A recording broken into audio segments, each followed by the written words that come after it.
Good morning people of God, जय मसीह की मसीह में आप सबों की सलामती हो। आई होप आप सब खैरियत से हैं।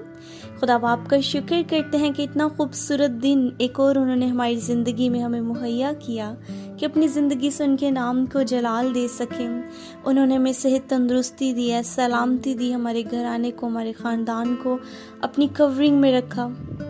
आज का दिन दिया ताकि अपनी ज़िंदगी से उनके नाम को जलाल दें, उनके बारे में और बहुत से लोगों को बताने वाले हो सकें, उनकी सेकंड कमिंग के लिए लोगों को तैयार करने वाले हो सकें, अपने कैरेक्टर से, अपने बिहेवियर से अपने ज़िंदा खुदा के नाम को ऊंचा करने वाले हो सकें। सो हम बहुत लकी हैं कि एक और दिन हमारी ज़िंदगी में हमें मिला, क्योंकि बहुत सारे लोग आज इस दिन को देख नहीं। हालेलुया। सो आज हम बात करेंगे प्रेयर पे, क्योंकि बहुत सारे लोग प्रेयर को लेकर काफ़ी कंफ्यूज हैं। उनको लगता है कि जस्ट जाकर बोलना और अपनी लिस्ट खुदा के सामने रख देना कि मुझे ये चाहिए, ये मेरी डिज़ायर्स हैं। कुछ को लगता है कि ये प्रेयर है।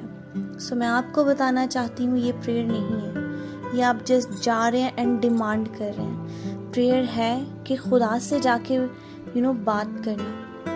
और हमेशा याद रखिएगा, जब किसी से बात की जाती है तो अकेले में बोला नहीं जाता, दूसरे की सुना भी जाता है कि वो मुझसे क्या कहना चाहता है। सो क्या कभी ऐसा हुआ है कि आप प्रेयर में जाके बैठे हैं, आप बोल के कुछ टाइम खामोश रहे और खुदावन की आवाज़ को सुनने की कोशिश की कि वो हमसे क्या चाहते हैं? अगर आप जाते हैं, जाके अपनी लिस्ट खुदा को दे देते हैं, तो मैं आपको बताना चाहती हूँ आप खुद को धोखा दे रहे हैं। आप प्रेयर नहीं कर रहे, आप धोखा दे रहे हैं, क्योंकि आपका रिलेशन खुदा के साथ नहीं है। आप जस्ट जा रहे हैं एंड अटेंडेंस लगाकर आप नहीं आ रहे हैं कि हाँ मैं जाता हूँ, दुआ करके आता हूँ। खुदा के साथ रिश्ता तो बनाया ही नहीं है। क्या कभी आपने देखा है कि अगर किसी रिश्ते में एक दूसरे को समझा ना जाए, एक दूसरे की बात को सुना ना जाए, तो क्या उनमें अंडरस्टैंडिंग रहती है? क्या वो रिश्ता चल पाता है? नहीं चल पाता वो रिश्ता, क्योंकि वो समझ ही नहीं पाते एक दूसरे की, सुनते ही नहीं है। इसी तरह से जब हम खुदा के साथ अपना रिश्ता नहीं बनाते, जब हम उनकी सुने बगैर अपनी बोल बोल के उठ जाते हैं, तो हम हमेशा गुनाह में ही घिर जाते हैं। आज घंटा या 2 घंटा बैठ के दुआ करके इंसान समझता है कि बस मैंने अपना काम पूरा कर दिया। जैसे उसने बाइबल बंद की, मोबाइल पकड़ा और फिर से इधर उधर चैट स्टार्ट हो गया। जैसे दुआ से उठा, किसी ने कुछ कहा गलत, गुस्से से बोल दिया, वो गाली निकली मुंह से। सो आज ऐसे क्यों हम अपने इर्द गिर्द देखते हैं? क्यों हमारे अंदर चेंजिंग नहीं है? क्योंकि खुदा के साथ रिलेशन नहीं है। जब आप बैठकर उसकी सुनेंगे, तो मैं आपको सच कह रही हूँ, मैं अपनी लाइफ का एक्सपीरियंस आपको बता रही हूँ। आप जब खामोशी से बैठ के उसकी सुनेंगे, तो वो आपको बताएगा। उस दिन आप दूसरों की नहीं बल्कि अपनी गलतियां देखना शुरू कर दोगे कि मुझ में क्या गलती है। वो आपको छोटी छोटी बात से रोकेगा, छोटी छोटी बात के लिए मना करेगा। जिस दिन आपका खुदा के साथ रिलेशन बन जाएगा, एक रिश्ता मजबूत हो जाएगा आपके उसके साथ, आप हर रोज़ अपनी ज़िंदगी से 2 से 3 कुछ डिसीजंस लोगे कि हाँ मुझे इन कामों को छोड़ना है। आप फैसले लेना शुरू कर दोगे छोटे छोटे अपनी ज़िंदगी में। प्रेयर सिर्फ 1 घंटा करके काम पूरा नहीं होता, पूरा दिन उसमें कायम रहना बड़ी बात है। पता है क्या, जब आपका उसके साथ रिश्ता बन जाएगा, तो आप हर काम करने से पहले उसकी मर्जी जानना चाहोगे। आप उससे पूछोगे कि यस फादर, मैं ये काम करूं। कहीं जाने लगोगे, आप बोलोगे हॉली स्पिरिट लेट्स गो। कुकिंग करने लगोगे, नहीं आती, आप बोलोगे हॉली स्पिरिट हेल्प मी। होगा सब कुछ। छोटी छोटी प्रेयर्स करना अपनी ज़िंदगी का हिस्सा बना लीजिए। कोई भी बात है कीजिए खुदा से। आपको पता है आज औरतों में एक बड़ी बात पाई जाती है, वो उसको कुछ कह दो ना तो वो किसी दूसरे को बताए बिना रहेगी नहीं।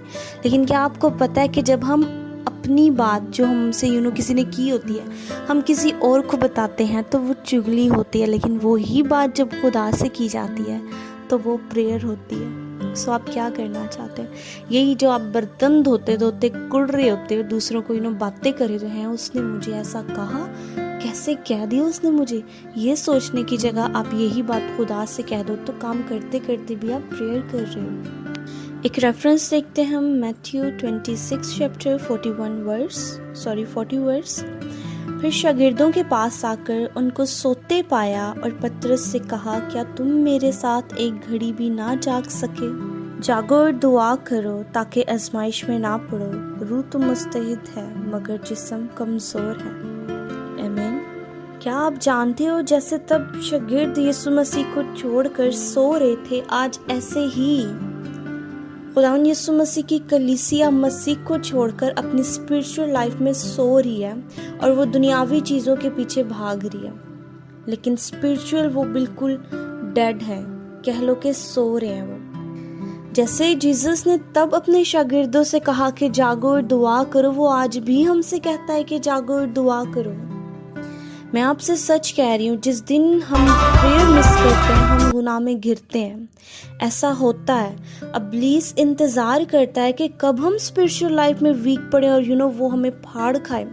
जिस तरह से हम देखते हैं आदम और हवा को, तो इब्लीस ने क्या किया, सबसे पहले उनकी स्पिरिचुअल आंखों को बंद किया। इसी तरह से इब्लीस आज हमें जब भी स्पिरिचुअल कमज़ोर देखता है वो हम पर अटैक करता है और हम घिर जाते हैं। मैं आपको सच कह रही हूँ कि एक टाइम की भी प्रेयर मिस हो तो इंसान घिर जाता है, गुनाह में देता है, उसकी पुरानी आदत वापस आने लग जाती है, उसका पुराना बिहेवियर उसमें बहुत जल्द आने लग जाता है वापस। ये मैंने अपनी लाइफ में बहुत बार एक्सपीरियंस किया है कि कभी ऐसा होता था कि मैं प्रेयर नहीं कर पाती थी तो सच में मुझे गुस्सा आने लग जाता था, मेरी पुरानी आदतें मुझ में वापस आने लग जाती थी, नेगेटिव थॉट्स आने लग जाती थी।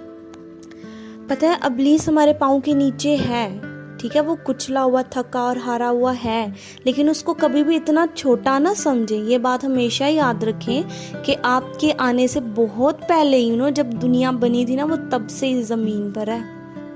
सो उसने कितने लोगों को गुमराह किया, कितने लोगों को उसने गलत राह बताई, तो वो आपको कैसे छोड़ देगा। उसने तो नबियों को नहीं छोड़ा तो हमें कैसे छोड़ सकता। वो कोई भी मौका जाने नहीं देता। सो कभी भी खुद को वीक ना पड़ने दें, खुद को कमज़ोर ना होने दें। इब्लीस को अपनी ज़िंदगी में काम करने का मौका ना दीजिए। हम तब ही इसका मुकाबला कर सकेंगे जब हमारा खुदा के साथ रिलेशन स्ट्रॉन्ग होगा, जब हम प्रेयर में बने रहेंगे, जब हम अपनी स्पिरिट की सुनेंगे, तब ही हम इसके जलते हुए तीरों को पाखरू की आग से जलाकर इसी पे वापस फेंकने वाले हैं, यीशु के नाम से। हालेलुया। सो आज के कलाम के वसीला से खुदावंद आपको बरकत दे। God bless you.